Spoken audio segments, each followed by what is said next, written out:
영국의 명문가 로스차일드 가문에 충격적인 일이 벌어졌습니다. 항상 어딜 가든 VIP 대접만 받던 그들이 한 국제공항에서 푸대접을 받았다고 하는데요. 반면 한 장의 여권으로 프리패스하듯 빠르게 지나치는 한국인 며느리를 보자 발칵 뒤집어졌다고 합니다. 과연 무슨 일이 있었길래 영국은 물론 전 세계가 한국 특집으로 대서특필했던 것인지 바로 사연 시작합니다. 영상 시작 전 구독과 좋아요, 불우이웃을 위해 끝까지 시청 부탁드립니다. 안녕하세요.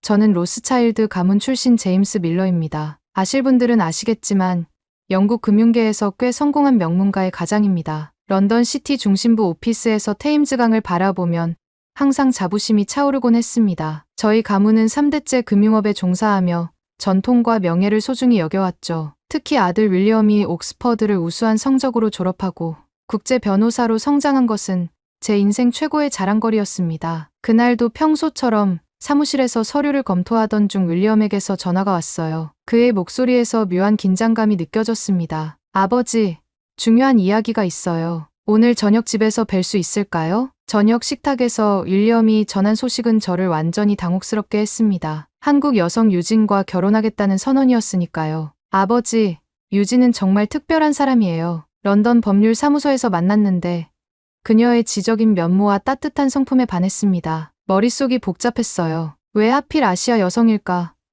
영국이나 유럽에도 훌륭한 여성들이 많은데 말이죠. 표정 관리를 해보려 했지만 속내가 다 드러났나 봅니다. 윌리엄은 제 반응에 눈살을 찌푸렸거든요. 솔직히 한국에 대한 제 인식은 너무나 제한적이었습니다. 전쟁의 상처를 간직한 가난한 나라, 선진 유럽과는 거리가 먼 후진적 국가, 그런 곳에서 온 여성과 윌리엄이 결혼한다면 저희 가문의 사회적 위치가 흔들리지 않을까 염려됐습니다. 첫 만남을 위해 유진을 집으로 초대했을 때 그녀의 우아한 차림과 유창한 영어에 솔직히 놀랐어요. 하지만 여전히 의구심이 가시지 않았습니다. 런던에서 적응하기 어렵지 않으신가요?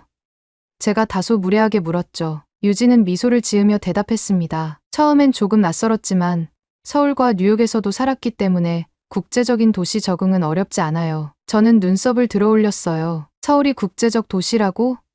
믿기 어려웠습니다. 저녁 식사 자리에서 저는 은근히 유럽의 선진성을 자랑했어요. 유진은 조용히 미소만 지었지만 그녀의 눈빛에서 불편함이 느껴졌습니다. 윌리엄이 화제를 돌렸죠. 아버지, 유진이 좋은 제안을 했어요. 가족 간 유대를 위해 바르셀로나로 짧은 여행을 떠나는 건 어떨까요? 유럽 문화에 익숙하지 않을 거라 생각했던 유진이 바르셀로나를 제안하다니 의아했지만 가족 화합을 위해 동의했습니다. 여행 준비 과정에서도 저는 그녀의 비자 문제를 여러 번 확인하며 불편하게 했어요. 유진은 언제나처럼 침착하게 대답했습니다. 걱정 마세요. 한국 여권으로 유럽 여행은 매우 수월합니다. 그녀의 자신감에 잠시 말문이 막혔습니다. 제가 모르는 세상이 있다는 느낌이 들었지만 아직은 그 실체를 알지 못했어요. 바르셀로나 여행이 저에게 어떤 변화를 가져올지 그때는 전혀 예상하지 못했습니다. 히드로 공항에서 가족들과 체크인하는 동안에도 저는 유진을 향한 불편한 시선을 감추지 못했어요. 과연 그녀가 이 여행에 적응할 수 있을지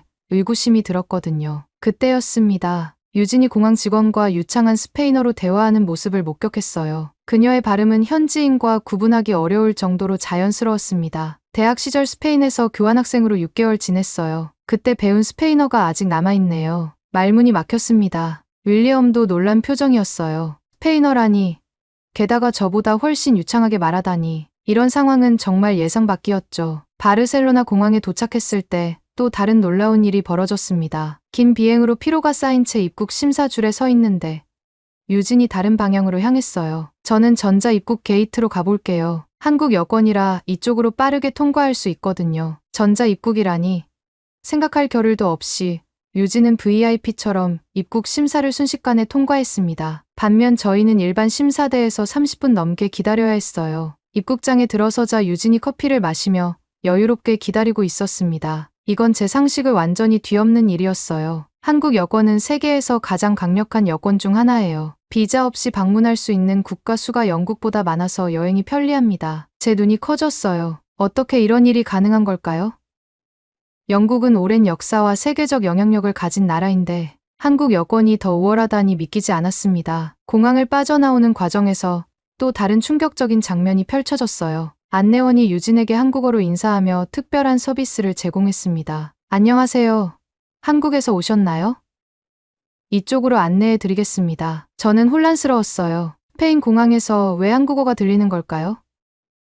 유진은 마치 이런 대우가 당연하다는 듯 자연스럽게 응대했습니다. 한국 관광객이 많아서 그래요. 한국은 해외여행을 많이 하는 국가 중 하나니까요. 호텔에 도착했을 때도 상황은 비슷했습니다. 체크인 과정에서 직원이 유진에게 한국어로 안내했고, 호텔 리셉션에는 한국어 안내문도 있었어요. 어떻게 스페인 호텔에서 한국어 서비스가? 많은 한국 관광객들이 이 호텔을 찾아서 직원들이 기본적인 한국어 교육을 받았대요. 관광 산업에서 한국은 중요한 시장이거든요. 점점 혼란스러워졌습니다. 제가 알던 세계와는 다른 현실이 눈앞에 펼쳐지고 있었어요. 지금까지 제가 가진 한국에 대한 인식이 완전히 잘못되었다는 생각이 스쳐갔죠. 호텔 방에서 짐을 풀면서 마음이 복잡했습니다. 유진은 제가 생각했던 것보다 훨씬 세련되고 국제적인 감각을 지닌 사람이었어요. 유진이 윌리엄에게 속삭이는 소리가 들렸습니다. 당신 아버님이 조금 놀라신 것 같아요. 그들의 대화를 들으며 처음으로 제 무지함을 인정해야 할지도 모른다는 생각이 들었습니다. 바르셀로나에서의 첫날은 이렇게 예상치 못한 충격과 함께 시작되었어요. 아침 식사 후 저희는 바르셀로나 시내 관광을 시작했어요. 사그라다 파밀리아 앞에서 그 예술적 가치에 감탄하고 있을 때 가이드 투어 안내가 들렸습니다. 귀를 의심했습니다. 영어와 스페인어 다음에 한국어 안내까지 있다니. 유진은 제 놀란 표정을 보고 미소 지었어요. 한국 관광객이 많아서 한국어 가이드 투어도 준비한 거예요. 유럽 전역에서 흔한 일이죠. 투어에 합류하자 가이드는 3가지 언어로 번갈아가며 설명했습니다. 주위를 둘러보니 정말로 적지 않은 한국 관광객들이 있었어요. 그들의 세련된 옷차림과 최신형 카메라를 들고 있는 모습이 인상적이었습니다. 구시가지 광장으로 이동했을 때 또 다른 놀라운 장면을 목격했어요. 거리 축제가 열리고 있었는데 현지 뮤지션이 한국 발라드를 부르고 있었습니다. 유진이 그 노래를 알아보고 흥얼거리자 놀랍게도 주변의 스페인 청년들도 따라 부르기 시작했어요. 어떻게 한국 노래를 알고 있는 거지?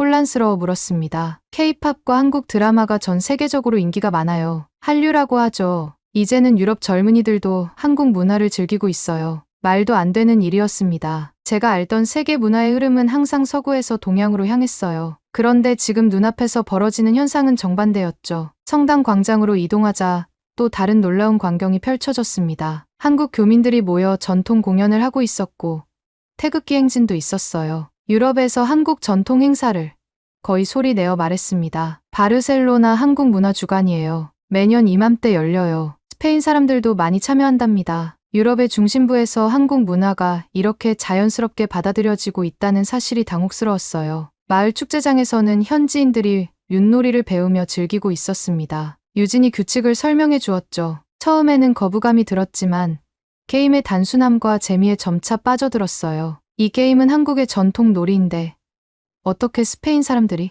문화는 경계가 없어요. 재미있고 의미 있는 것이라면 어디서든 환영받죠. 저녁 식사를 위해 레스토랑에 들어갔을 때 옆 테이블에 스페인 청년들이 다가왔습니다. 한국에서 오셨나요? 저희는 한국 음식을 정말 좋아해요. 특히 김치와 불고기요. 그들의 말에 놀랐습니다. 스페인은 세계적으로 유명한 음식 문화를 가진 나라인데 한국 음식에 관심을 가진다니 이해가 안 됐어요. 호텔로 돌아오는 길에 윌리엄이 말했습니다. 아버지, 한국은 이제 세계적으로 인정받는 문화 강국이에요. 유진 덕분에 저도 많이 배우고 있습니다. 아무 말도 할 수 없었어요. 하루 동안 경험한 모든 것이 제 고정관념을 무너뜨리고 있었습니다. 한국이라는 나라에 대한 제 인식이 완전히 잘못되었다는 사실을 조금씩 인정하기 시작했죠. 바르셀로나의 밤이 깊어가는 시간. 저는 호텔 로비의 안락한 의자에 앉아 생각에 잠겼어요. 오늘 하루 동안 목격한 일들이 머릿속을 맴돌았습니다. 스페인에서도 한국의 영향력이 이렇게 크다니. 정말 상상도 못한 일이었어요. 어떻게 이런 일이 가능할까? 중얼거렸습니다. 제 생각을 읽기라도 한 듯. 유진이 조용히 다가와 자리에 앉았어요. 즐거운 하루였어요? 그녀의 목소리는 따뜻했습니다. 비록 제가 그동안 그녀에게 차갑게 대했음에도 불구하고 유진은 여전히 친절했어요. 오늘 많은 것을 보았네요. 제 목소리에는 혼란이 묻어났습니다. 방으로 돌아와 스마트폰으로 한국 여권의 위상을 검색했어요. 믿기 어려운 결과가 화면에 나타났습니다. 세계 여권 파워 랭킹에서 한국 여권은 정말로 상위권에 있었어요. 비자 없이 방문 가능한 국가 수가 영국보다도 많았죠. 이게 사실이라고. 어떻게 이런. 화면을 응시하며 머리를 흔들었습니다. 한국의 경제 순위, 기술 혁신 지수, 문화 수출 현황도 찾아봤어요. 모든 지표가 한국이 선진국이라는 사실을 증명하고 있었습니다. 제가 알고 있던 한국의 이미지는 수십 년 전에 멈춰 있었던 거예요. 다음 날 아침, 엘리자와 커피를 마시며 대화를 나눴습니다. 엘리자, 한국이 정말 그렇게 대단한 나라였나? 제 질문에는 여전히 의구심이 담겨 있었어요. 엘리자는 고개를 끄덕였습니다. 제임스, 당신은 항상 세상을 일정한 틀로 바라보려고 해요. 유진을 좀 더 이해해보는 건 어떨까요? 오전에는 가족 모두 함께 바르셀로나의 해변을 산책했어요. 유진과 나란히 걷게 되었죠. 유진 씨, 한국은 어떻게 이렇게 빠르게 성장할 수 있었나요? 한국은 1950년대 전쟁 후 폐허에서 시작했어요. 교육을 중요시하고 기술 혁신에 투자했습니다. 국민들의 끈기와 노력, 그리고 미래를 향한 비전이 있었기에 가능했다고 생각해요. 윌리엄이 대화에 끼어들었습니다. 아버지, 한국은 이제 더 이상 후진국이 아니에요. 오히려 많은 분야에서 영국보다 앞서 있죠. 윌리엄의 말이 가슴에 와 닿았어요. 제 아들은 이미 저보다 더 넓은 세계관을 가지고 있었습니다. 저는 고개를 숙였어요. 무언가 말하고 싶었지만 적절한 단어를 찾지 못했죠. 그날 저녁, 호텔 발코니에서 바르셀로나의 야경을 바라보며 깊은 생각에 잠겼습니다. 별들이 빛나는 하늘 아래 제 마음도 조금씩 밝아지고 있었어요. 내가 몰랐던 세계가 이렇게 많다니. 자조적으로 중얼거렸습니다. 그동안 유진을 향한 제 태도가 얼마나 무례했는지 깨달았어요. 그녀의 인내와 미소 속에 숨겨진 고통을 생각하니 부끄러움이 밀려왔습니다. 윌리엄의 선택을 존중하지 못했고 유진의 가치를 알아보지 못했어요. 밤하늘의 별을 보며 다짐했습니다. 비록 늦었지만 이제라도 마음을 열고 유진을 진정한 가족으로 받아들이려 노력하겠다고. 내일은 어제와 다른 하루가 될 거예요. 세상을 보는 제 시선도 유진을 대하는 태도도 달라질 것입니다. 변화는 이미 시작되었어요. 다음 날 아침, 저는 바르셀로나의 화사한 거리를 걸으며 새로운 시선으로 세상을 바라보기 시작했습니다. 작은 카페에 들어갔을 때 흥미로운 광경이 펼쳐졌어요. 몇몇 유럽 젊은이들이 노트북으로 한국 드라마를 시청하며 열띤 토론을 벌이고 있었죠. 저 드라마는 뭐죠? 호기심에 유진에게 물었습니다. 유진이 환하게 웃으며 설명했어요. 한국 역사 드라마예요. 최근 넷플릭스를 통해 전 세계적으로 인기를 끌고 있답니다. 그녀가 드라마 속 전통 의상과 궁중 예절에 대해 설명할 때 처음으로 진심으로 귀 기울였습니다. 한국 문화의 깊이와 아름다움이 그녀의 말 한마디 한마디에 담겨 있었어요. 오후에는 지역 역사 박물관을 방문했는데 놀랍게도 한국과 스페인 문화 교류의 역사라는 특별 전시가 열리고 있었습니다. 어떻게 이런 전시가 말문이 막혔어요. 박물관 직원이 다가와 설명했습니다. 한국 관광객이 많아져서 이 전시를 기획했어요. 실제로 관람객 호응도가 매우 높아 전시 기간을 연장했답니다. 유진을 바라보니 그녀의 눈에는 자부심이 빛나고 있었죠. 처음으로 그녀의 감정에 공감할 수 있을 것 같았습니다. 박물관을 나오는 길에 현지에 거주하는 한국 교민을 만났어요. 그는 10년간의 바르셀로나 생활을 이야기하며 흥미로운 변화를 들려주었습니다. 처음에는 어려움도 많았지만 요즘은 한류 덕분에 한국인에 대한 인식이 정말 좋아졌어요. 이제는 어디를 가도 환영받는 느낌입니다. 저녁에 호텔 테라스에서 유진과 단둘이 대화할 기회가 생겼어요. 별이 빛나는 밤하늘 아래 처음으로 솔직한 마음을 꺼냈습니다. 유진 씨, 어떻게 한국이 이렇게 빨리 성장할 수 있었나요? 유진은 차분히 한국의 전쟁 후 재건 과정, 교육에 대한 열정, 근면함을 설명했어요. 그녀의 이야기를 들으며 독일의 전후 재건 과정이 떠올랐습니다. 그렇군요. 독일과 비슷한 경험이군요. 제 말에 유진의 눈이 반짝였어요. 별이 총총한 하늘 아래 유진의 이야기를 듣는 동안 제 마음에도 작은 변화가 일어났습니다. 처음으로 미소를 지으며 말했죠. 더 알고 싶습니다. 한국에 대해 좀 더 이야기해 주시겠어요? 유진의 표정이 환해졌습니다. 정말요. 시아버님께 설명드릴 기회가 생겨서 정말 기뻐요. 그 순간 처음으로 마음의 벽이 허물어지는 느낌이 들었어요. 유진은 단순히 아들의 배우자가 아니라 다른 문화와 경험을 가진 한 사람으로 제 앞에 존재했습니다. 그녀는 한국의 역사, 문화, 사회에 대해 열정적으로 설명했고 저는 그동안 얼마나 좁은 시각으로 세상을 바라보았는지 깨달았습니다. 별을 바라보며 그녀에게 물었어요. 한국에는 어떤 속담이 있나요? 많은 속담이 있지만 제가 좋아하는 건 백지장도 맞들면 낫다입니다. 힘을 합치면 어떤 일도 쉬워진다는 의미예요. 그 말에 가슴 깊은 곳에서 무언가가 울림을 주었습니다. 서로 다른 문화를 가진 사람들이 함께할 때 우리는 더 강해질 수 있다는 메시지 같았어요. 영국으로 돌아온 후 주말 골프 클럽에서 오랜 친구들을 만났습니다. 여행 이야기가 나오자 한 친구가 물었어요. 제임스, 한국인 며느리와 함께 스페인 여행은 어땠나? 한국이 그렇게 대단하다고?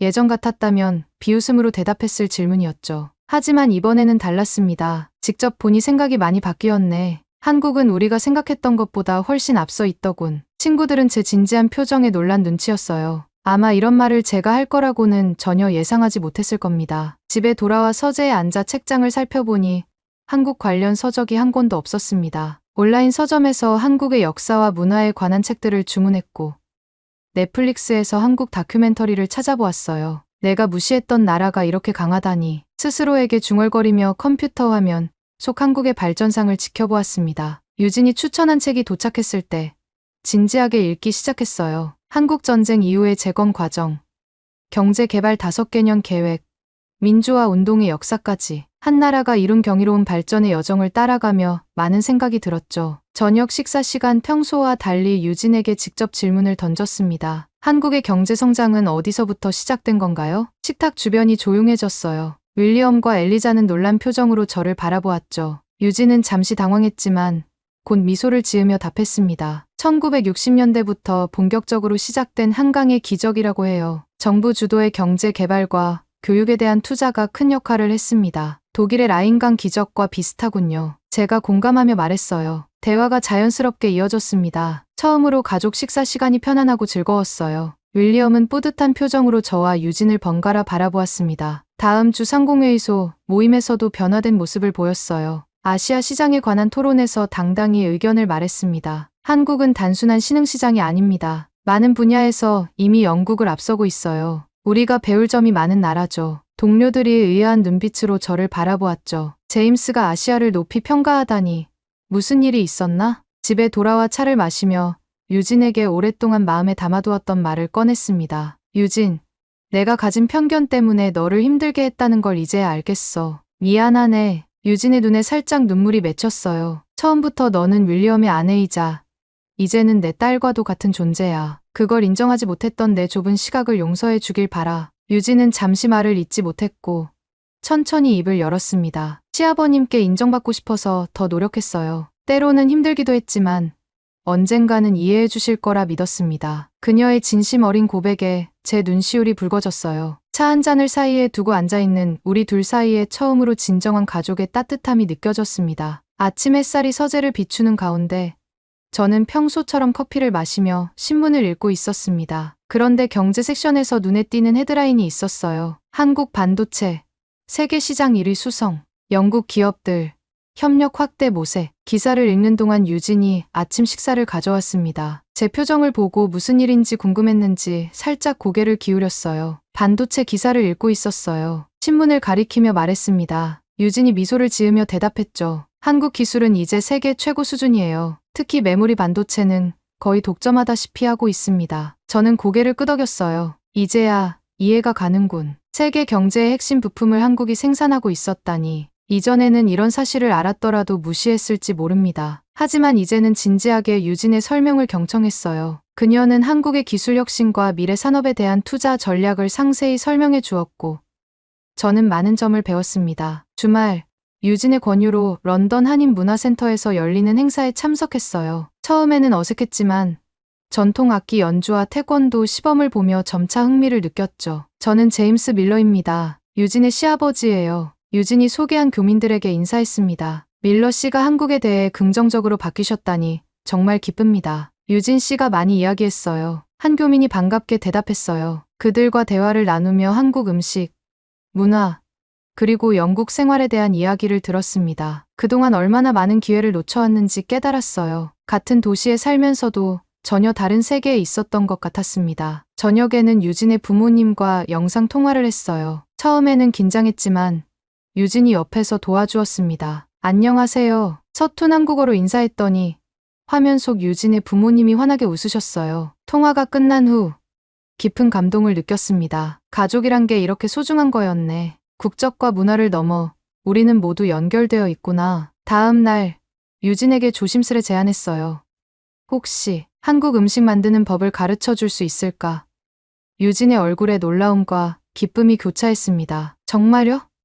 물론이죠. 주말 내내 저희는 부엌에서 불고기와 잡채를 만들었어요. 저는 요리 과정에서 실수를 연발했지만 유진은 웃으면서 인내심 있게 가르쳐 주었습니다. 간장과 설탕, 배즙을 섞는 불고기 양념을 만들면서 한국 요리의 깊은 맛의 비밀을 조금씩 이해하게 되었어요. 한 달 후, 가족 모임이 있었습니다. 친척들이 모인 자리에서 저는 자연스럽게 한국 음식과 문화에 대해 이야기했어요. 제 변화된 태도에 모두가 놀랐죠. 식사 중에 저는 건배를 제안했습니다. 유진 덕분에 우리 가족은 새로운 세계를 배우게 되었어요. 그녀의 지혜와 인내에 감사드립니다. 윌리엄은 아버지의 달라진 태도에 감동한 듯 미소 지었고, 유진은 깊은 감사의 눈빛으로 화답했어요. 어느 주말 아침, 가족이 모인 브런치 자리에서 갑자기 생각이 떠올랐습니다. 모두 한번 한국을 방문해보는 건 어떨까? 테이블에 정적이 흘렀어요. 윌리엄과 엘리자는 서로 놀란 눈빛을 교환했고, 유진은 믿을 수 없다는 표정으로 저를 바라보았습니다. 아버지, 정말 그러시고 싶으세요? 윌리엄이 조심스레 물었어요. 물론이야. 직접 가서 보고 배우고 싶구나. 유진의 고향을 방문하는 것은 당연한 일 아니겠니? 유진의 눈에 눈물이 고였습니다. 정말 감사합니다. 시아버님, 한국의 아름다움을 보여드릴 수 있어 정말 기뻐요. 그렇게 계획은 시작되었어요. 유진이 여행 일정을 세우고 저는 한국어 기초를 배우기 시작했습니다. 안녕하세요. 감사합니다. 같은 간단한 인사말부터 연습했어요. 쉽지 않았지만 열정을 가지고 임했습니다. 마침내 인천공항에 도착했을 때 첫인상은 압도적이었어요. 현대적인 건축물과 최첨단 시설에 놀랐습니다. 런던 히드로 공항과는 비교할 수 없을 정도로 효율적이고 깨끗했죠. 이런 공항은 처음 봤어요. 감탄하며 말했습니다. 입국 심사도 놀라울 정도로 신속했어요. 자동화된 시스템과 친절한 직원들 덕분에 몇 분 만에 통과했습니다. 유럽 공항에서 경험한 긴 대기 시간과 비교하니 다시 한번 놀라울 따름이었어요. 서울 시내로 들어서며 첫 번째로 방문한 곳은 경복궁이었습니다. 600년의 역사를 간직한 궁궐의 아름다움에 감탄했어요. 화려한 단청과 정교한 목조 건축물이 인상적이었습니다. 경복궁을 나와 강남 지역으로 이동했을 때 또 다른 놀라움이 기다리고 있었어요. 현대적인 고층 빌딩과 첨단 기술이 접목된 도시 경관은 마치 미래에 온 듯한 느낌을 주었습니다. 600년 역사의 궁궐이 저렇게 현대 건물과 어우러질 수 있다니 놀랍습니다. 감탄했어요. 유진이 설명했습니다. 한국인들은 전통과 현대를 조화롭게 유지하려고 노력해요. 과거를 존중하면서도 미래를 향해 나아가는 철학이 있습니다. 그날 저녁, 유진의 부모님 댁에서 저녁 식사를 했어요. 정갈하게 차려진 한국 음식과 따뜻한 환대에 감동했습니다. 유진의 아버지는 전통주를 따르며 말씀하셨죠. 제임스 씨, 가족으로 환영합니다. 윌리엄과 유진이 행복하게 살 수 있도록 양가가 함께 도와야 하지 않겠습니까? 비록 언어는 달랐지만 그 진심은 충분히 전해졌어요. 저도 진심 어린 감사 인사를 전했습니다. 마지막 날, 한강변을 산책하며 유진과 깊은 대화를 나눴어요. 서울의 밤 풍경이 강물에 반사되어 아름다운 그림을 그리고 있었습니다. 유진, 이번 여행을 통해 많은 것을 배웠어. 진심을 담아 말했어요. 넌 내 아들의 아내가 아니라 내 딸이야. 진심으로 그렇게 생각해. 유진은 눈물을 흘리며 감사합니다라고 답했습니다. 그리고 처음으로 제 손을 잡았어요. 그 순간 모든 편견과 오해가 사라지는 것 같았습니다. 영국으로 돌아온 후 제 일상에는 많은 변화가 생겼습니다. 매일 아침 신문을 읽을 때면 아시아 경제 섹션부터 찾아보는 습관이 생겼고 한국 관련 뉴스에 특별히 관심을 기울였어요. 이제는 유진과 함께 한국 드라마를 시청하는 것도 자연스러운 일이 되었습니다. 처음에는 자막을 읽는 것이 불편했지만 점차 익숙해졌고 오히려 한국 문화를 더 깊이 이해하는 창구가 되었어요. 이 장면에서 주인공이 절하는 방식이 특별한 의미가 있나요? 제가 물으면 유진은 기쁜 표정으로 설명해 주었습니다. 주변 사람들에게도 한국 문화를 소개하는 제 모습이 달라졌어요. 이전에는 무관심했던 주제에 대해 이제는 자부심을 가지고 이야기했습니다. 상공회의소 모임에서는 한국의 기술 혁신과 경제 성장을 주제로 짧은 발표까지 준비했어요. 한국은 불과 60년 만에 폐허에서 세계 10위권의 경제 강국으로 성장했습니다. 이러한 성공의 핵심에는 교육에 대한 투자와 기술 혁신이 있었어요. 발표를 들은 동료들은 제 변화된 모습에 놀랐지만 동시에 새로운 시각에 감명받은 듯했습니다. 몇몇은 발표 후 한국 기업과의 협력 가능성에 대해 질문하기도 했어요. 가족 모임에서의 변화는 더욱 극적이었습니다. 크리스마스 저녁 식사 자리에서 저는 공식적으로 유진을 가족으로 인정하는 건배를 제안했어요. 오늘 이 자리에 우리 딸 유진이 함께해 주어 매우 기쁩니다. 그녀는 단순히 윌리엄의 아내가 아니라 밀러 가문의 소중한 구성원이자 제 딸입니다. 모두가 박수를 치며 축하했고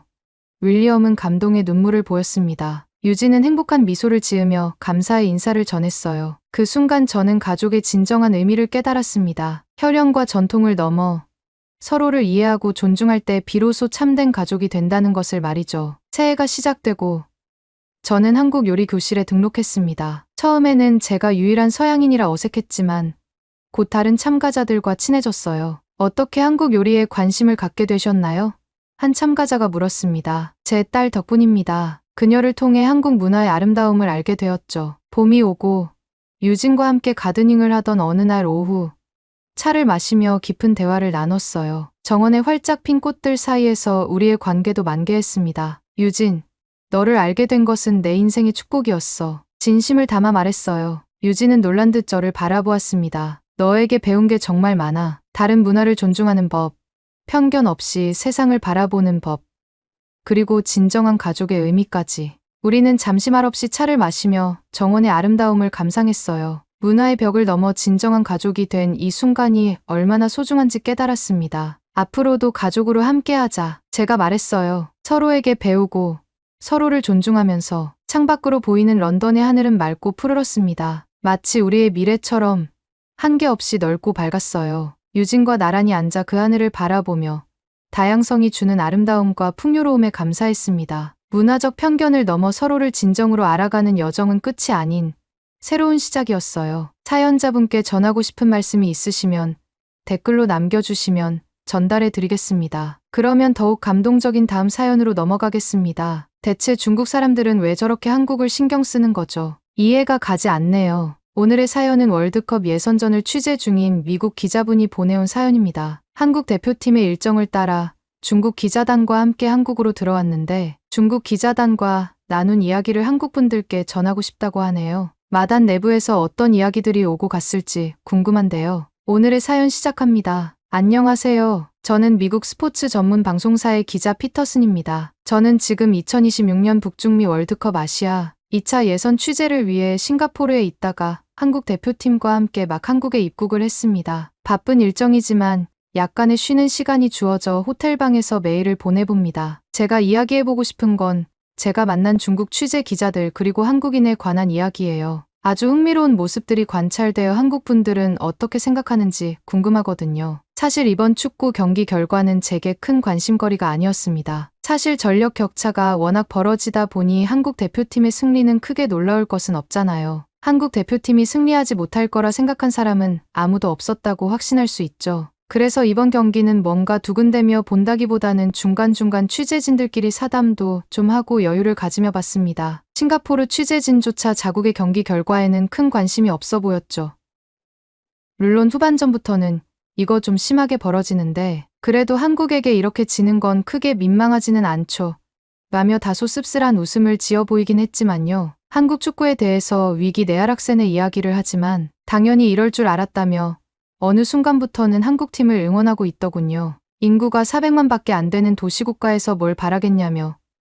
그래도 우리도 언젠가는 손흥민이나 이강인, 황희찬 같은 스타 플레이어가 나왔으면 좋겠다는 희망을 이야기하면서요. 아무래도 그런 건 쉽지 않다고 생각하지만 희망을 꺾는 것도 예의가 아닌 것 같아. 언젠가 싱가포르도 스타 플레이어들이 전성기를 이끄는 날이 곧 올 거라고 이야기해 주었습니다. 그렇게 웃고 있는데 뒤에서 중국 취재진이 짜증을 내더라고요. 중국어를 다 알아들을 순 없지만 뉘앙스상으로 분명한 짜증이었습니다. 좀 어이가 없었죠. 자기들 나라가 지는 것도 아니고 왜 짜증을 부리고 난리지? 의아한 마음으로 대체 왜 저러는 거냐고 싱가포르 기자에게 물어봤어요. 돌아온 대답은 정말 가관이었습니다. 한국인들이 후반부에도 최선을 다해서 짜증을 내고 있다는 거였어요. 다른 사람도 아니고 스포츠지. 기자가 어떻게 이런 사유로 짜증을 낼 수 있는 거지. 상대가 쉬운 팀이든 어려운 팀이든 이기고 있든 지고 있든 언제나 최선을 다하는 것이 스포츠 정신 아닌가요? 한국팀이 이기고 있다고 해서 설렁설렁하는 모습은 도저히 제 머릿속에서 그려지지 않는데요. 미국에서 취재한 한국의 선수들은 언제나 몸을 사리지 않고 부서져라 뛰는 선수들이고 바로 그런 모습 때문에 인정을 받고 사랑을 받는 거려 좀 수준이 떨어지는 사람이구나 싶어 엮이지 말아야지 하고 신경을 끄려고 했습니다. 그런데 도통 그게 쉽지 않았어요. 계속 혼자 중얼대는데 목소리 볼륨이 너무 커서 신경을 끄고 싶어도 쉽게 되지 않더군요. 저기요, 대체 뭐 때문에 화가 난 거예요? 중국 기자는 말을 걸어주기를 기다린 것처럼 폭풍처럼 말을 쏟아내더군요. 가장 큰 불만은 싱가포르 원정에서 비기기만 해도 3차 예선 진출이 확정되는 상황인데 저렇게까지 할 이유가 있냐? 싱가포르라는 약체를 상대로 자기들이 잘난 척을 하는 것이고 매너가 없다라는 것이었습니다. 그리고 손흥민이나 이강인 같은 유명한 스타 플레이어들이라면 멀티골을 넣으면서 싱가포르의 기를 죽일 필요는 없다며 겸손하지 못한 행동이라고 했습니다. 싱가포르 같은 팀을 상대하는데 손흥민을 넣은 것 자체가 한국인들의 예의 없음을 보여주는 행동이라나요?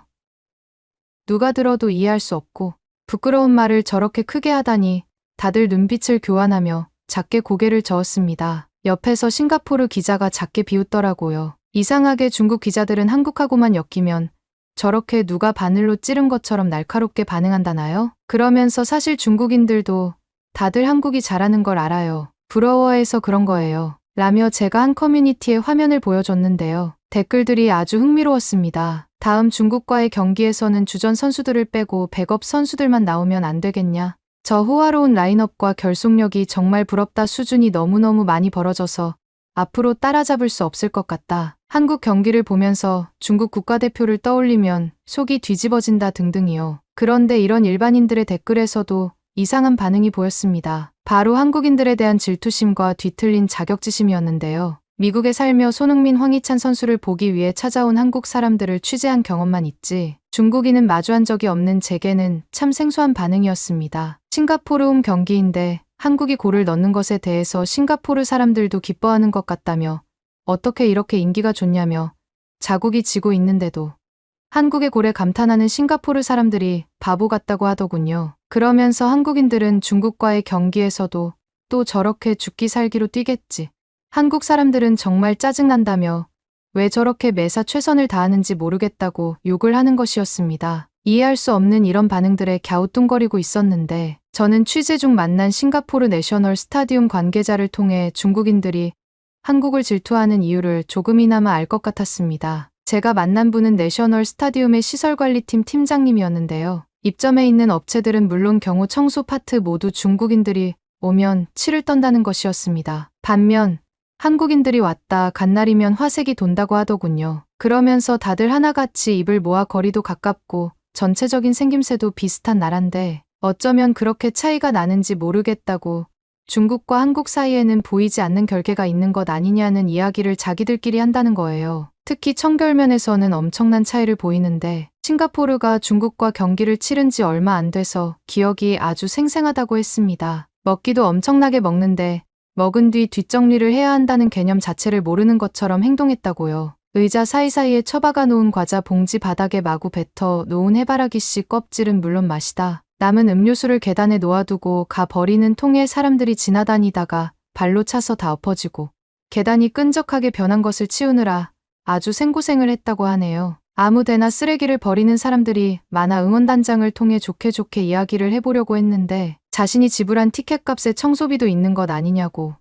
내가 다 치워버리면 청소부는 무슨 일을 하냐며 중국인들은 월급을 받는 경기장, 청소부를 위해 할 일을 만들어준 것이라는 뻔뻔한 태도를 보였다며 이야기가 도저히 통하지 않는 사람들이라고 했죠. 이렇게 축구 경기를 보기 위해 다니는 사람들이라면 어느 정도 잘 사는 사람들일 텐데 이런 상류층에 속하는 사람들이 매너 없이 구는 것이 정말 이해가 안 간다고 다들 엄청나게 투덜댔다고 합니다. 듣는 저도 의아하더군요. 중국의 빈부격차가 심한 건 알고 있었는데 그래도 상류층은 많이 배운 사람들이고 여유가 있으니 외국에 나와서도 매너 있게 행동할 것이라고 생각했는데 밖에 나가 나라 얼굴에 먹칠을 하고 다니다니 부끄러움을 모르는 건가 싶더군요. 팀장님의 이야기에 따르면 몇몇 직원들은 스트레스가 극심해서 이 일을 그만두고 싶다고까지 이야기를 했는데 이번에 한국팀 경기를 통해 다행히도 그만두겠다는 직원들의 이야기는 쏙 들어갔다고 하네요. 선수단이 쓴 라커룸이나 화장실에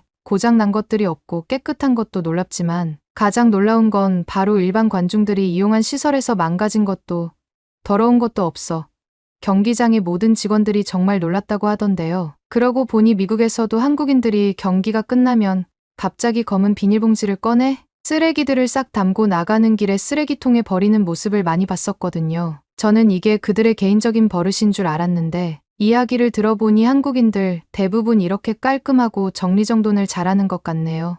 이번에 깔끔함이라면 꽤나 자부심을 가지고 있는 싱가포르 사람들도 자기 자리뿐만 아니라 다른 좌석에 쓰레기까지 먼저 주워서 싹 정리하고 퇴장하는 한국 관중들의 모습에 꽤나 놀랐다는데 저는 한두 명의 행동이 아니라 모두가 약속이나 한 듯이 이런 깔끔함을 가지고 있다는 것이 굉장히 인상적이었습니다. 게다가 중국 관중들의 쌍욕이 가득한 반응들은 직원들이 듣기에도 너무 민망했다고 하는데요. 물론 축구 경기 국가대항전은 관중들도 흥분을 하고 과격해질 수밖에 없지만 그래도 나라를 대표하는 선수들에게 지켜보는 사람마저 민망해지는 쌍욕과 거칠고 과격한 행동들은 눈을 어디다 둘지 모를 지경이죠. 반면 한국 관중들은 실수를 해도 아쉬워하는 모습은 있지만 과격하게 행동을 하거나 저절로 미간이 찌푸려질 정도의 욕을 한다든가 하는 사람들은 없었거든요. 이런 수준 차이를 보이니 당연히 중국인들이 한국인들에 대한 시기와 질투심이 가득할 수밖에 없죠. 게다가 축구 수준이 비교 불가할 정도로 차이가 나잖아요.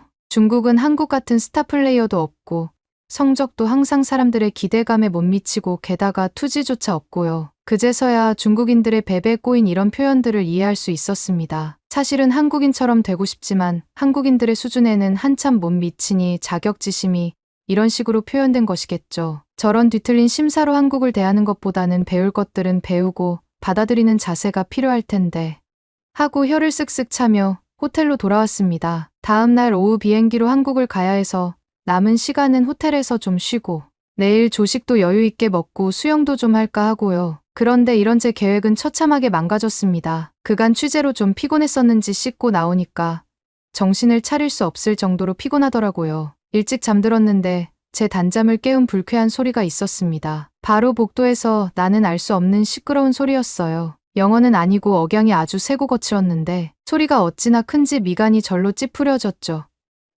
관광객들이겠지.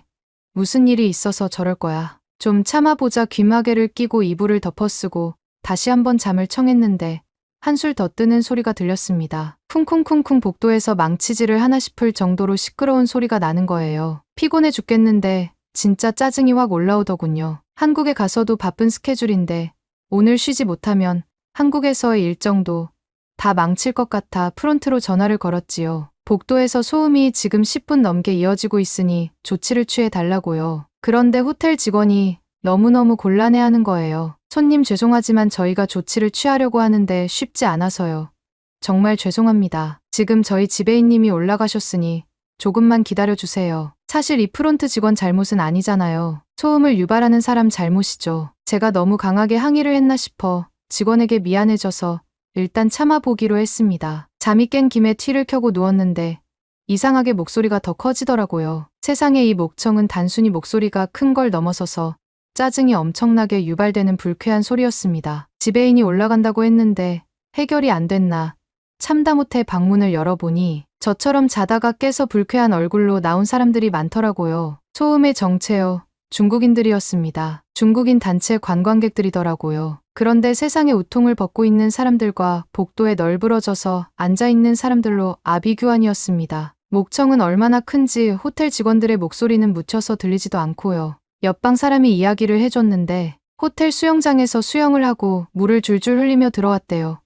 제대로 닦지도 않고요. 그걸 호텔 직원이 제지를 하니까 그때부터 목청을 높이며 따졌다는 거예요. 처음 시작은 한 명이 따졌는데 일행들이 모두 와서 우리를 무시하는 거냐며 목소리를 높였다고 하더라고요. 그리고 방이 마음에 안 든다며 이제 와서 방을 바꿔달라며 생떼를 쓰고요. 대체 뭐 하자는 짓들이지. 경기장에서 봤던 중국 기자의 무례함 그리고 중국인 이야기를 하며 고개를 절레절레 내젓는 스타디움 시설관리팀의 팀장의 모습도 떠올랐습니다. 아, 이게 중국인들의 국민성이구나 일부라고 이야기하기에는 곳곳에서 마주친 중국인들이 하나같이 제게 끔찍한 경험을 안겨줘서 편협한 시각을 가지고 싶지 않은데 저도 모르게 자꾸 편협한 시각을 가지게 되더라고요. 게다가 다음날 아침까지 이 끔찍한 소음은 저와 함께 했습니다. 흰 러닝 셔츠 차림으로 내려와서 본인의 겨드랑이 털이 얼마나 풍성한지 조식을 먹는 뷔페 식당 안에 모든 이들에게 보여주는 바람에 입맛이 뚝 떨어졌는데 맛있는 스테이크만 나오면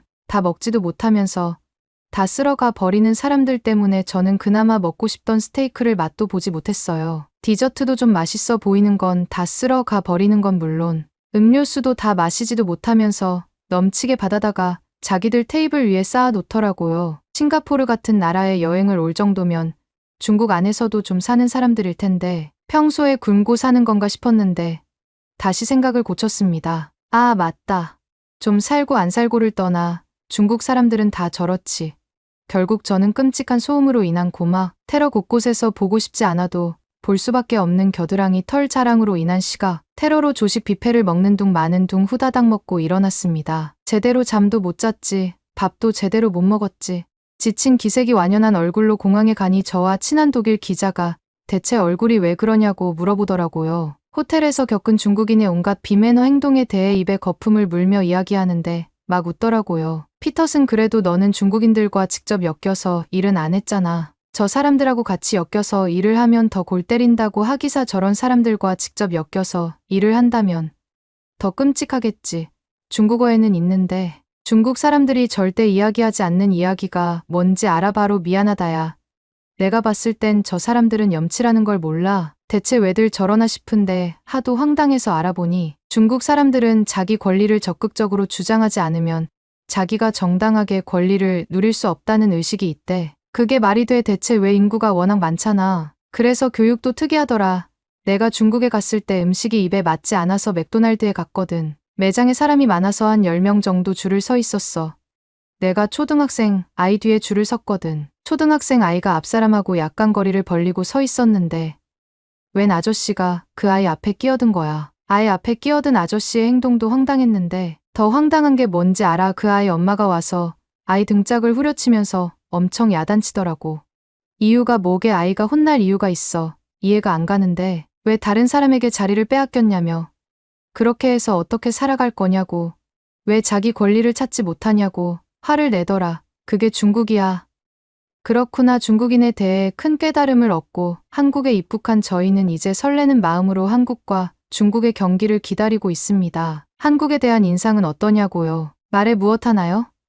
예전에 한번 아주 짧게 취재 차왔던 적이 있는데 그때보다 더 깔끔하고 더 발전했네요. 한국 사람들의 따뜻한 정과 친근한 모습도 여전하고요. 제가 사실 한국과 지리적 거리도 가깝고 생김새도 꽤 비슷하다는 이유로 그래도 한국과 중국이 조금은 비슷한 구석이 있지 않을까 하는 생각을 했었는데요. 한국에 와서 보니 알겠어요. 제가 잠깐 미쳤었나 봐요. 전 이제 한국과 중국의 경기 취재를 위해 준비하러 나가봐야 하는데요. 언제나 최선을 다하고 또 매너 있는 모습의 멋진 한국팀의 시원한 승정보를 기대합니다. 그러면 더욱 재미있는 다음 사연으로 넘어가겠습니다. 안녕하세요. 저는 스위스인 사진작가 도부예요. 상사가 반짝이는 눈빛으로 절 사무실로 부르셨을 때 뭔가 큰일이 생길 거라는 걸 직감했어요. 도부, 그가 은밀하게 앞으로 몸을 기울이며 말했죠. 딱 자네에게 맞는 기회가 생겼네. 전 흥미롭다는 듯이 눈썹을 치켜 올렸어요. 여행 사진작가로서 새로운 모험은 언제나 끌리거든요. 몽골이야. 그가 광택 나는 책상 위로 두꺼운 서류 뭉치를 밀며 말했어요. 그곳에 거친 아름다움, 길들여지지 않은 자연, 생동감 넘치는 문화를 담아오길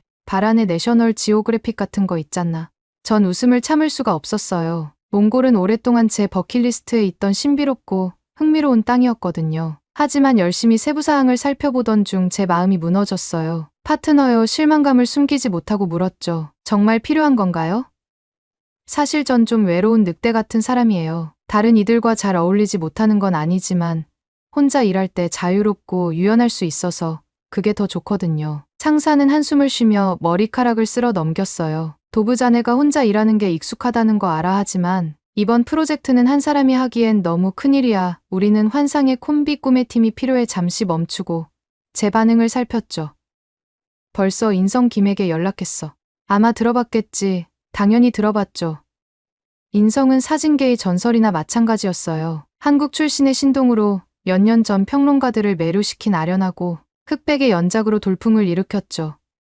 그의 작품은 날 것 그대로였고 주저없이 완전히 매혹적이었어요. 하지만 재능에 비해 은둔 생활을 하는 것으로 유명했죠. 그의 궤벽에 대한 소문이 무성했어요. 보름달 빛에만 촬영한다는 사람도 있고 피사체의 영혼과 교감한다는 얘기도 있었죠. 좀 과장이 심했나요? 하지만 요점은 그가 수수께끼 같은 사람이었다는 거예요. 전 아래 십수를 깨물며 고민에 빠졌어요. 한편으로는 살아있는 전설과 함께 일할 기회가 유혹적이었죠. 그에게서 배울 수 있는 비밀과 기술을 상상해보세요. 하지만 또 한편으로는 인성의 강도 높은 업무 스타일과 타협 없는 비전에 대한 소문을 들었어요. 만약 우리가 충돌한다면, 우리의 스타일이 절망적으로 맞지 않는다면 제 마음을 읽기라도 한 듯 상사는 의자에 등을 기대고 손가락을 맞댔어요. 도브 받아들이기 힘들 거라는 건 알아 하지만 너희 둘이 함께 마법을 만들어낼 거라고 확신해. 다른 관점, 다른 장점을 지닌 완벽한 음양의 조화 같은 거지. 음양이라니. 웃음이 나올 수밖에 없었어요. 차라리 물과 기름 같을 것 같았거든요. 하지만 상사의 눈빛에서 그 결연함을 알아채너요. 거절은 받아들여지지 않을 태세였죠. 알겠습니다. 전 억지로 열정을 끌어올리며 마지못해 승낙했어요. 언제 시작하나요? 상사는 안도하며 환하게 웃었죠. 다음 주야. 내 비서가 항공편과 숙박을 예약할 거야. 그리고 도브 잠시 말을 멈추고 표정이 진지해졌어요. 인성에게 기회를 줘봐. 자네를 놀라게 할지도 모르니까. 과제를 들고 사무실을 나서면서 속에서 불안감이 사그라지질 않았어요. 파트너와 일하는 건 저에겐 미지의 영역이었어요. 하물며 인성 김처럼 신비롭고 유명한 사람과 함께라니요. 그 후 며칠 동안 전 제 새로운 협력자에 대한 모든 정보를 찾아 읽느라 몰두했어요. 그의 업적은 인상적이었죠. 많은 유명 갤러리에서의 개인전, 심지어 테임즈 기사까지. 하지만 그 모든 공적에도 불구하고 그 자신은 여전히 수수께끼였어요. 인성에 대해 더 알아갈수록 흥미가 깊어졌어요. 그의 사진 접근법은 그다지 관습적이지 않았어요. 카멜레온처럼 배경에 녹아들어 솔직하고 무방비한 순간을 포착하는 게릴라식 촬영으로 유명했죠. 화려한 장비 대신 빈티지 필름 카메라를 선호했고 그것이 사진의 깊이와 개성을 더해준다고 주장했어요. 하지만 정말 제 마음을 사로잡은 건 그의 진실성에 대한 타협 없는 헌신이었어요. 종종 겉모습보다 내실을 우선하는 업계에서 인성은 신선한 공기 같았죠. 그는 무리를 일으키는 것을 두려워하지 않았고 기존의 관행에 도전했어요. 그의 사진은 그저 아름다울 뿐 아니라 사고를 자극했고 종종 불편한 느낌도 주었죠. 읽으면 읽을수록 마지못해 그의 작품에 감탄하게 되었어요. 빛과 그림자를 다루는 그의 방식, 셔터를 단 한 번 누르는 것만으로도 숨막히는 감정을 불러일으키는 재주까지. 마치 누군가의 영혼을 들여다보는 것 같았죠. 가식을 모두 걷어내고 그들의 적나라한 모습을 마주하는 것처럼요. 하지만 감탄은 접어두고라도 우리의 궁합에 대한 의구심은 여전했어요. 전 제 방식대로 직관과 비전을 믿으며 일하는 데 익숙했거든요. 타협하고 남의 의지에 따르는 생각만 해도 근질거렸어요. 출발일이 다가올수록 설렘과 걱정 사이를 오갔죠. 한편으로 몽골은 평생 잊지 못할 모험이 될 것만 같았어요. 제 것과는 너무나 다른 문화에 빠져들 기회, 외부인들이 거의 엿보지 못한 세상을 담아낼 기회였죠. 하지만 또 한편으로는 사실상 낯선 이와 좁은 공간에서 몇 주를 보내야 한다는 생각에 손에 땀이 났어요. 만약 우리에게 공통점이 없다면, 우리의 예술적 비전이 충돌한다면 이 협업이 제 인생 최고의 일이 될지 아니면 완전한 참사가 될지에 대한 불길한 예감이 들었어요. 출발 전날 밤에는 잠을 거의 이루지 못했어요. 머릿속이 최악의 시나리오로 가득 찼죠. 어긋난 만남, 분실된 짐, 전면전으로 번지는 창의적 견해차까지. 알람이 울릴 때쯤에는 신경이 곤두서 있었어요. 그래도 비행기에 오르며 한번 깊이 숨을 내쉬었어요. 넌 할 수 있어. 도브 제 입 밖으로 중얼거렸죠. 만약 인성 김이 소문만큼 재능이 있다면 이건 일생의 기회가 될 수 있어. 그 말이 얼마나 예언적인지는 상상도 못했어요. 드넓은 몽골 초원을 향해 날아오르는 비행기에 몸을 실으며 제 인생과 가슴을 영원히 뒤바꿔 놓을 모험을 향해 돌진하고 있었다는 거려. 10시간 비행기 안에 갇혀 있었던 시간이에요. 제 긴 다리는 죽을 쑤시고 인내심은 점점 바닥을 드러냈죠. 데른에서 울란바토르까지 가는 비행은 농담이 아니었어요. 장거리 노선을 많이 탔었지만 이번 비행은 정말 쉽지 않았어요. 설상가상으로 옆자리에는 아마도 세상에서 가장 수다스러운 할머니가 앉아 계셨어요. 오해는 마세요. 전 좋은 대화를 좋아해요. 하지만 손주들의 화장실 훈련 실수에 대한 얘기를 2~3시간 동안 듣고 나니까 비상구로 뛰어내리고 싶은 심정이었죠. 제가 한계점에 다다르려던 참의 작은 기적이 일어났어요. 몇 줄 앞에 앉아 계셨던 인성 씨가 어느새 통로에 서서 매끈한 노트북을 내밀고 계셨죠. 컴퓨터 배터리가 다 된 것 같던데 제 걸 빌려줄게요. 그의 억양이 있는 영어는 놀랍도록 부드러웠어요. 전 눈을 깜빡이며 예상치 못한 제스처에 당황했어요. 정말 친절하시네요. 감사합니다. 더듬거리며 대답하고 기기를 받아들였지요. 인성 씨는 고개를 끄덕이며 입꼬리에 희미한 미소를 띠며 자리로 돌아갔어요. 빌린 노트북을 갖고 자리에 앉아서 저는 호기심의 불꽃을 느꼈어요. 수수께끼 같은 김인성 씨의 개인용 컴퓨터에는 어떤 게 담겨 있을까요? 비밀스러운 사진들, 암호화된 메시지들, 좀 참견하는 것 같았지만 살짝 훔쳐보고 싶은 마음을 참을 수가 없었죠. 그런데 폴더들을 열어보니 전혀 예상치 못한 것을 발견했어요. 제목과 연도별로 깔끔하게 정리된 방대한 한국 드라마 라이브러리였죠. 웃음을 참을 수가 없었어요. 위대한 김인성 사진계의 전설이 한국 드라마 중독자라니요. 누가 상상이나 했겠어요. 흥미가 동해서 무작위로 파일을 선택해 재생을 눌렀죠. 오프닝 크레딧이 올라가는 동안 어깨를 두드리는 손길이 느껴졌어요. 인성 씨였는데 이어폰 한 쌍을 내밀고 있었죠. 이거 필요할 거예요. 자막을 켜놨거든요. 그렇게 어색함의 얼음이 깨졌죠.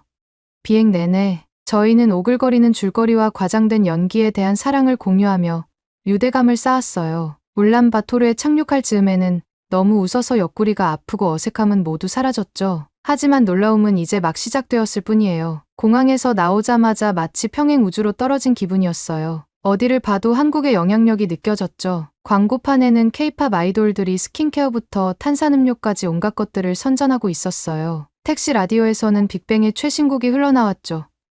심지어 거리 표지판도 몽골 키릴 문자와 한글로 쓰여 있었어요. 전 인성 씨를 보며 눈을 크게 떴어요. 착각인가요? 아니면 우리가 서울에 있는 것 같나요? 라고 물었죠. 그는 웃으며 고개를 저었어요. 한류에 온 걸 환영해요. 몽골은 한국 상품과 문화를 가장 많이 수입하는 나라 중 하나거든요. 여기서 방영되는 해외 TV 프로그램의 80% 이상이 한국 것이에요. 라며 분주한 거리를 가리켰죠. 저희는 도시 거리를 누비며 인성 씨는 더 많은 통계를 줄줄 읊어댔어요. 한국 화장품이 몽골 화장품 시장의 거의 3분의 1을 차지한다는 거 알고 계셨나요? 울란바토르에만 한국 식당이 100개 넘게 있다는 것도요. 한류의 영향력이 이렇게 광범위할 줄은 미처 몰랐어요. 좀 압도된 느낌에 한국 편의점에 들어가 간단히 간식이나 사 먹자고 제안했어요. 그런데 막상 들어가 보니 제 실수를 깨달았죠. 선반에는 낯선 제품들이 화려한 포장과 알쏭달쏭한 라벨을 달고 어지럽게 늘어서 있었거든요. 제가 혼란스러워하는 걸 느낀 인성 씨는 불쌍히 여겼는지 저를 도와주었어요. 통로를 따라가며 자신이 좋아하는 간식들을 가리켰죠. 이거 꼭 먹어봐야 해요. 하며 바구니에 허니버터칩 한 봉지를 던져 넣었어요. 그리고 이것도요 하며 바나나 우유 캔을 집어들었죠. 믿어봐요. 인생이 바뀔 거예요. 편의점 전리품을 먹으며 전 한국 문화가 몽골의 삶 속에 자연스럽게 세우며 든 방식에 감탄하지 않을 수 없었어요. 하지만 그보다 더 놀라웠던 건 인성 씨가 수수께끼 같은 페르소나를 벗어 던지고 더 따뜻하고 장난기 넘치는 면모를 드러낸 모습이었어요. 웃을 때 그의 눈가에 주름이 잡히는 모습, 어린 시절 좋아하던 간식을 묘사하는 그 열정, 마치 꽃이 실시간으로 피어나는 걸 지켜보는 것 같았죠. 해가 지는 도시의 스카이라인을 배경으로 걸어 호텔로 돌아가는 동안 전 설명할 수 없는 무언가가 피어오르는 걸 느꼈어요. 가능성의 감각 같은 거랄까요? 이 여행, 이 파트너십이 무언가 대단한 일의 시작일지도 모른다는 느낌. 그날 밤 침대에 누워 그날의 일들을 되새기며 전 편의점을 탐색하는 제 모습을 바라보는 인성 씨의 얼굴을 지울 수가 없었어요. 그의 시선 속에 담긴 즐거움과 애정이 뒤섞인 표정, 제가 발견한 것들을 기뻐하는 듯한 모습, 전 그가 가진 면모라고는 상상도 못했던 거였죠. 그때 깨달았어요. 인성 씨에 대한 제 선입견은 그저 그것에 불과했다는 거려. 소문과 풍문, 그가 세상에 보여주는 꼼꼼하게 다듬어진 페르소나에 기반한 가정들 뿐이었죠. 하지만 제가 알아가기 시작한 그 사람, 노트북을 빌려주고 바나나 우유의 경이로움을 소개해준 그 사람 말이에요. 그는 훨씬 더 매력적이었어요. 첫 촬영에 대한 계획으로 머리가 윙윙거리는 채로 잠이 들면서도 전 기대에 가슴이 설레는 걸 주체할 수 없었죠. 몽골은 벌써 놀라움의 땅임이 분명했고 무언가가 제게 가장 큰 계시는 아직 오지 않았다고 속삭이는 것 같았거든요. 우리 탐험대가 몽골 시골 깊숙이 들어갈수록 전체 자신의 겹겹이 쌓인 껍질을 벗겨내는 기분이었어요. 끊임없는 소음, 열광적인 에너지, 언제나 켜져 있어야 한다는 압박감 같은 도시 생활의 속박들이 사라지면서 오랜만에 원초적이고 노출된 느낌이 들더라고요. 하지만 그건 좋은 의미의 나약함이었어요. 본질적인 부분들만 남겨진 차에 벗겨지는 그런 느낌이랄까요? 길들여지지 않은 광활한 황야 한가운데서 저는 최고로 작아지는 기분이었죠. 마치 웅장한 우주의 걸작 속에 그려진 하나의 작은 붓터치 같달까요? 우리의 나날은 숨막히는 사진 촬영으로 가득 찼어요. 물결치는 초원 위로 떠오르는 햇살을 쫓아다니며 황금빛 바다처럼 반짝이는 풀밭을 담았죠. 앙상한 알타이 산맥의 봉구리들을 믿을 수 없을 만큼 푸른 하늘을 배경 삼아 눈 덮인 산등성이가 햇빛을 받아 다이아몬드처럼 반짝이도록 구도를 잡았어요. 하지만 전 사진 촬영 사이사이의 순간들을 가장 소중히 여겼죠. 수티차이 전통 몽골 밀크티 한 잔을 마시며 나누는 조용한 대화밴에서 출렁거리며 뒷좌석의 장비들이 덜커덕거릴 때 평원에 울려 퍼지던 웃음소리. 그리고 우리 작은 팀 사이에서 피어난 동료애가 가족처럼 우리를 단단히 묶어주더라고요. 저희는 총 4명이었어요. 물론 인성씨와 저 그리고 몽골인 가이드 둘이었죠. 바이아트 씨는 말을 오토바이로 바꾼 전직 유목민이었는데 주름진 얼굴에는 살아온 이야기가 새겨져 있더라고요. 반면 카느린 씨는 철저한 도시 출신으로 손톱은 언제나 완벽하게 정돈돼 있고 머리카락 하나 흐트러짐 없었죠. 처음에 전 그들이 이상한 한 쌍이라고 생각했어요. 하지만 나날이 지나면서 저는 그들의 대조 속에서 아름다움을 보게 되었어요. 바이아트 씨의 조용한 힘과 재치 있는 유머가 음과 양처럼 서로를 균형 잡아주는 모습 말이죠. 때로는 기대하지 않았던 조합이 가장 완벽한 조화를 만들어 낼 수 있다는 걸 깨닫게 해주는 순간이었어요. 그런데 그 작은 가족 안에서도 그 무엇보다 돋보이는 유대 관계가 하나 있었어요. 인성 씨와 제가 함께 일하면서 우리 사이에 뭔가 달라지기 시작했죠. 말로 표현할 수 없는 일종의 이에 완벽하게 호흡이 맞는 기분 같은 거요. 마치 우리가 하나의 전체를 이루는 두 부분이고 우리의 비전과 본능이 하나로 합쳐지는 것 같았어요. 특히 고비 사막 중심부에서 별이 총총한 하늘 아래 야영을 하던 어느 밤이 기억나요? 다른 사람들이 잠들어 갈 때 인성 씨와 저는 늦게까지 깨어 있었어요. 싸구려 몽골 보드카를 홀짝이며 과거 이야기를 주고받았죠. 그는 서울에서의 어린 시절에 대해 이야기했어요. 어떻게 늘 가족 안에서조차 이방인 같은 기분이었는지에 대해서요. 부모님은 내가 의사나 변호사, 뭐 그런 체면 있는 직업을 갖기를 원하셨어. 라고 말하며 약간 혀가 꼬부라지더라고요. 근데 난 언제나 오직 창작하고 싶었지. 세상에서 보는 아름다움을 담아내고 싶었던 거야. 기대에 대한 압박감을 너무나 잘 이해한다는 듯이 전 고개를 끄덕였어요. 무슨 말인지 알아요라고 하면서 위에 별들이 가득한 하늘을 올려다봤죠. 우리 부모님도 늘 제가 몽상에 빠져 산다고.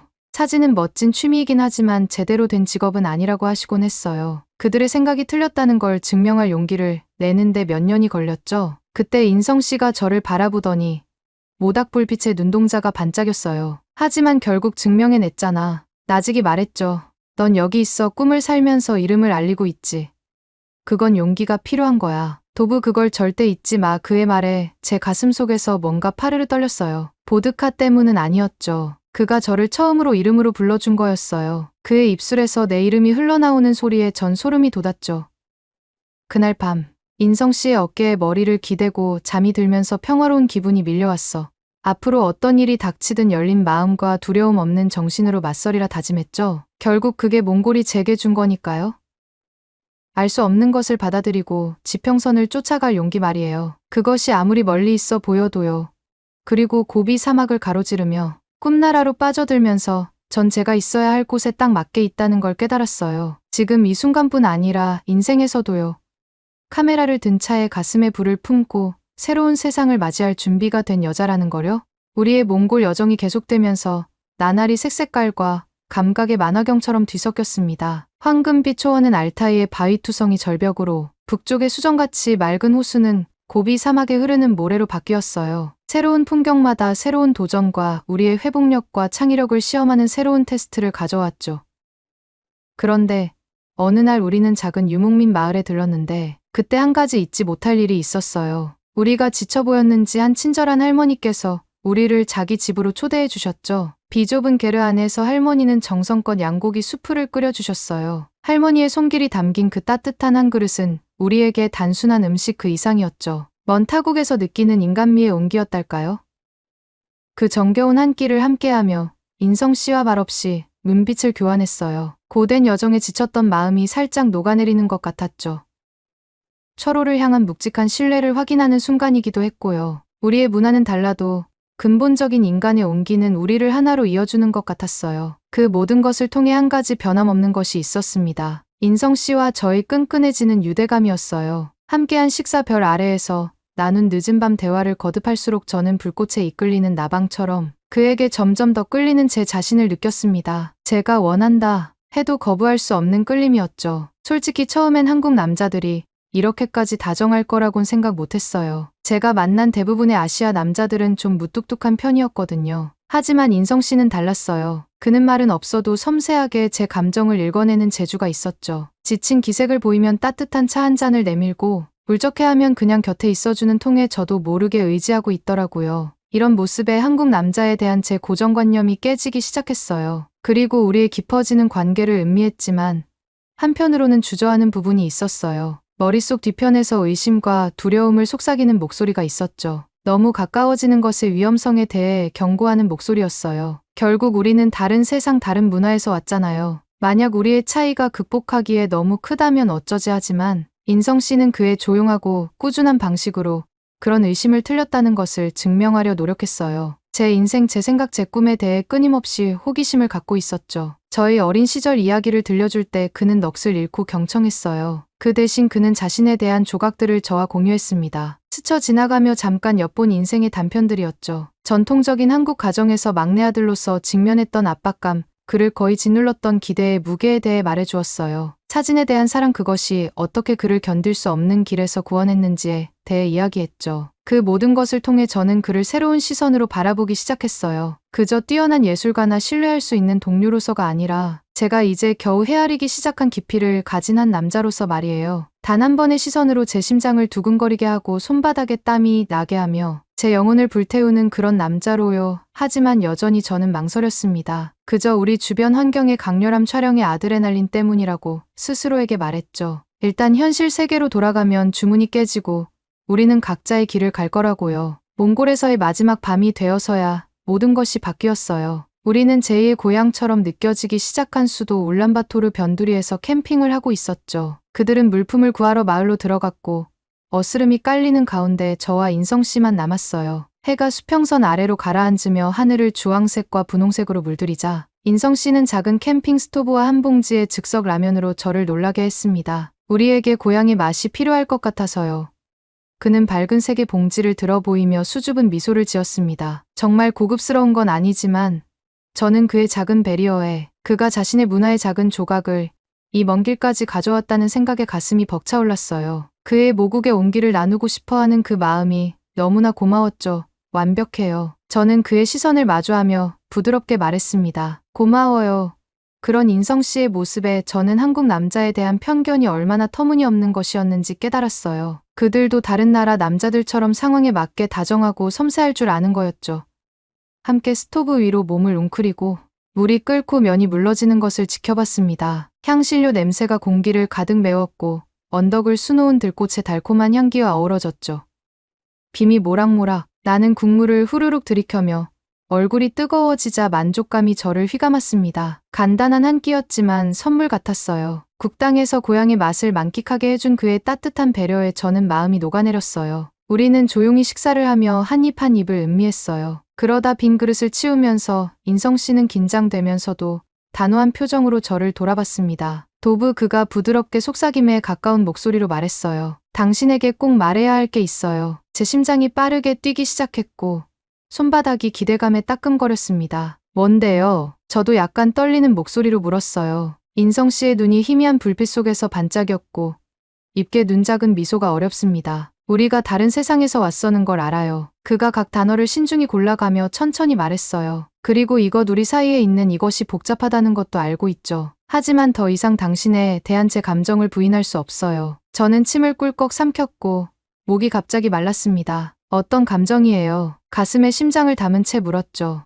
인성 씨의 눈이 희미한 불빛 속에서 반짝였고 입게는 작은 미소가 어렸습니다. 당신을 만나기 위해 평생을 기다려온 것 같아요. 그가 단순하게 말했어요. 제가 해온 모든 일, 선택해온 모든 길이 이 순간으로 저를 이끌어왔다는 거죠. 당신에게로요. 눈가에 눈물이 고이고 감정의 파도가 밀려들었습니다. 그 순간 저도 똑같이 느꼈다는 걸 알았거든요. 두려움과 의심 앞에 놓인 장애물에도 불구하고 그가 없는 인생은 상상할 수 없었어요. 인성 씨, 저는 속삭이며 그의 손을 잡으려 손을 뻗었습니다. 저도 그렇게 느껴요. 우리 사이의 이 유대감, 이 끈끈함이요. 두렵지만 또 저를 짜릿하게 만들어요. 당신이 제 곁에 있다면 저는 무엇이든 마주할 수 있을 테니까요. 그제서야 그가 미소 지었는데 얼굴 전체를 환히 밝히는 진짜 미소였습니다. 그리고 그가 어둠 속에서 저를 그의 팔로 끌어안고 입술을 맞추었을 때 저는 소중한 무언가를 찾았다는 걸 알았어요. 두 손으로 꼭 붙잡고 싸울 만한 가치가 있는 그런 것을요. 우리는 오랫동안 그렇게 있었어요. 하늘의 별들이 하나둘씩 떠오르는 동안 서로의 품에 안겨 있었죠. 마침내 떨어지며 상기된 얼굴과 가득 찬 가슴으로 저는 모든 것이 변했다는 걸 알았습니다. 그 순간 광활한 몽골의 하늘 아래에서 우리는 문턱을 넘었거든요. 우리 둘 누구도 알지 못했던 그 어떤 것과도 다른 미래를 상상할 만큼 신념에 도약을 했죠. 그리고 우리가 손을 잡고 텐트로 돌아갈 때 저는 내면에서 부글부글 끓어오르는 흥분을 느꼈어요. 앞으로 어떤 도전과 승리가 기다리고 있든 우리가 함께 마주할 거라는 걸 알았으니까요. 가장 어울리지 않는 장소에서 서로의 반쪽을 찾은 두 명의 몽상가, 두 명의 예술가, 두 영혼 별에 쓰여지고 입맞춤으로 봉기된 시대를 초월한 러브 스토리였죠.